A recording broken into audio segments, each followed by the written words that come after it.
सुबह रामू चारपाई से नीचे उतरता है, धीरे धीरे घर की तरफ निकलता है और अपने मन में सोचता है कि आज खेत में जाकर खेत देखना है, कैसा खेत है कैसा नहीं है, वह अपने मन में सोचता है। फिर वह धीरे धीरे जाकर दरवाजे पर से घर के बाहर जाता है, अपना पुराना फावड़ा कंधे पर रखकर खेत की तरफ चल पड़ता है और देखता है कि सारा गांव तो काम पर चला गया, हम ही रह गए हैं, अभी तक खेत में नहीं पहुंचे।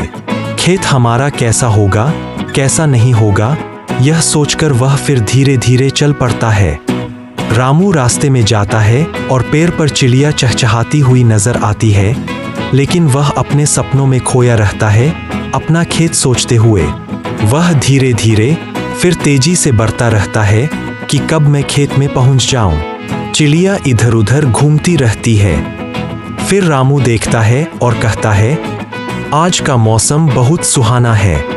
रामू खेत में पहुंचता है, कंधे से फावड़ा उतारकर नीचे रख देता है। उसकी नजर सूखी फटी जमीन की दरारों पर पड़ती है।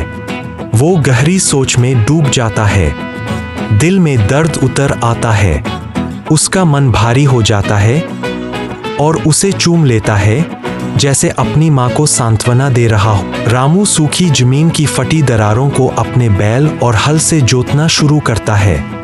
हर कदम पर मिट्टी कठोर होती है, बैल थकने लगते हैं और रामू का शरीर पसीने से तरबतर हो जाता है।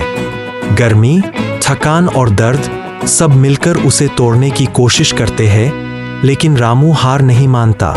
वो बार बार हल चलाता है जैसे हर रेखा में उम्मीद बो रहा हो। धीरे धीरे दोपहर का वक्त हो जाता है। दोपहर की तपती धूप में रामू एक पुराने नीम के पेड़ की ठंडी छांव में बैठ जाता है। पोटली से अपना खाना निकालता है। थके हुए हाथों से कौर तोड़ते हुए वो खेत की ओर निहारता है। हवा में पत्तों की सरसराहट और दूर बैलों की घंटियों की आवाज मानो उसके श्रम को एक मीठा सुकून दे रही हो। खाना खत्म कर वह पीठ पेड़ के तने से टिकाकर थोड़ी देर आंखें मूंद लेता है, जैसे छाव भी उसे अपनी गोद में हो।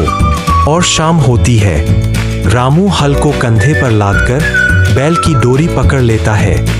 दिन भर की मेहनत से थके बैल अब धीमे धीमे कदम बढ़ा रहे हैं। सांझ की ठंडी हवा चेहरे को छूकर गुजरती है। आसमान में ढलते सूरज की लालिमा फैल चुकी है। पगडंडी पर पैरों की धूल उड़ती है और दोनों ओर खेतों में झींगुरों की आवाज गूंज रही है। रामू के कदम गांव की ओर बढ़ते जाते हैं, जहां रामू पगडंडी पर खेत की तरफ बढ़ रहा है। दोनों ओर हरियाली फैली है और बगीचे की हल्की हल्की हवा उसके चेहरे को छू रही है। वह मस्ती में कदम बढ़ाता है, लेकिन मन खेत की सोच में। यही सोचते सोचते वह खेत के करीब पहुंचता है और दूर से लहराती फसल को देखने लगता है। रामू खेत में पहुंचता है। सूरज की रोशनी में सुनहरी बालियां हवा के साथ लहरा रही है। वह आगे बढ़कर झुकता है और पकी हुई बालियों को हाथ में थाम लेता है। उंगलियों से दानों को महसूस करता है, मानो अपनी मेहनत का स्पर्श कर रहा हो। चेहरे पर एक संतोष भरी मुस्कान आ जाती है। आसमान की ओर नजर उठाकर वह मन ही मन धरती और मौसम का धन्यवाद करता है।